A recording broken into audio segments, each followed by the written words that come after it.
என் அன்புக்குரியவர்களே, இறைமகன் இயேசுவின் நாமத்தில் உங்களை அன்போடு கூட வாழ்த்துகின்றேன். சுகமாயிருக்கிறீர்களா? மகிழ்ச்சியா இருக்கிறீர்களா?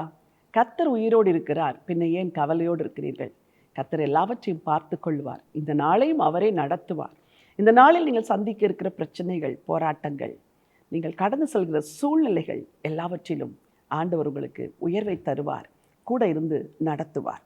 ஒரு அற்புதமான வசனத்தை சங்கீத புத்தகத்திலிருந்து வாசிக்க விரும்புகிறேன். 107ஆம் சங்கீதம் 41வது வசனம்.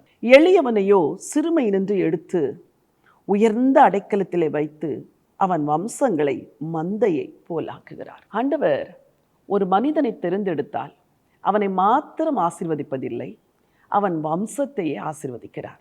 ஆபிரகாமை தெரிந்தெடுத்த பொழுது அவரை மாத்திரம் ஆசீர்வதிக்கவில்லை, அவருடைய பிள்ளைகள் ஈசாக்கு, யாக்கோபின் 12 பிள்ளைகள் எல்லாரையும் ஆசீர்வதித்தார். யோபுவை மாத்திரம் தேவன் ஆசீர்வதிக்கவில்லை, வம்சத்தை ஆசீர்வதித்தார். தாவீதை மாத்திரம் தேவன் ஆசீர்வதிக்கவில்லை, வம்சத்தை ஆசீர்வதித்தார். அதே போலதான் கர்த்தர் உங்களை தெரிந்து கொண்டதன் நோக்கம் என்ன தெரியுமா? உங்கள் மூலமாய் உங்கள் வம்சம், உங்கள் சந்ததி ஆசீர்வதிக்கப்பட வேண்டும். ஆகவேதான் நான் அடிக்கடி சொல்லுவேன், ஒரு மனிதன் தனக்காக மாத்திரம் வாழக்கூடாது, தன் தலைமுறைக்காகவும் வாழ வேண்டும் என்று. ஏனெனில் ஆண்டவர் 1000 தலைமுறைகளுக்கு இரக்கம் செய்கிற தேவன், அதே நேரத்தில் 3ஆம் 4ஆம் தலைமுறையினிடத்தில் விசாரிக்கிற தேவன். ஒரு மனிதன் தவறு செய்தால் ஆண்டவர் 4 தலைமுறைகள் விசாரிக்கிறார். ஒரு மனிதன் தேவனோடு நடந்தால் 1000 தலைமுறைகளுக்கு இரக்கம் செய்கிறார். நீங்கள் ஒருவர் சரியாய் நடந்துவிட்டால் 1000 தலைமுறைக்கு இரக்கம். ஆனால் நீங்கள் ஒருவர் சரியாய் வாழவில்லை என்றால் உங்கள் வம்சம் எல்லாம் கஷ்டங்களின் வழியாய் கடந்து செல்லும். ஆகவேதான் தலைமுறைகளுக்காக நீங்கள் வாழ வேண்டியது அவசியம். சில தகப்பன்மார் தங்கள் பிள்ளைகளை பற்றி அக்கறை கொள்ளுவதே இல்லை. தான் வாழ்ந்தால் போதும், தான் நன்றாய் புசித்தால் போதும், உடுத்தினால் போதும், இப்படிப்பட்ட நினைவுகளோடு வாழுகிற தந்தையரும் இருக்கிறார்கள், அன்னையரும் இருக்கிறார்கள்.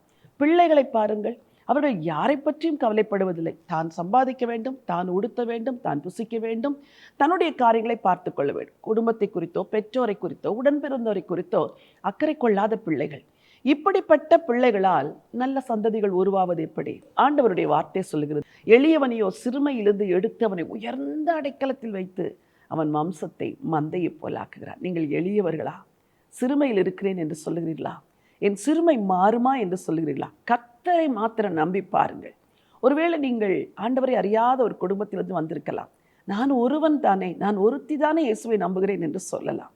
உங்கள் ஒருவரை கர்த்தர் சிறுமையிலிருந்து எடுத்து உயர்ந்த அடைக்கலத்தில் வைத்து உங்கள் வம்சத்தை மந்தையை போல நிச்சயமாய் மாற்றுவார். அந்த நாட்கள் உங்களுக்காய் காத்திருக்கிறது.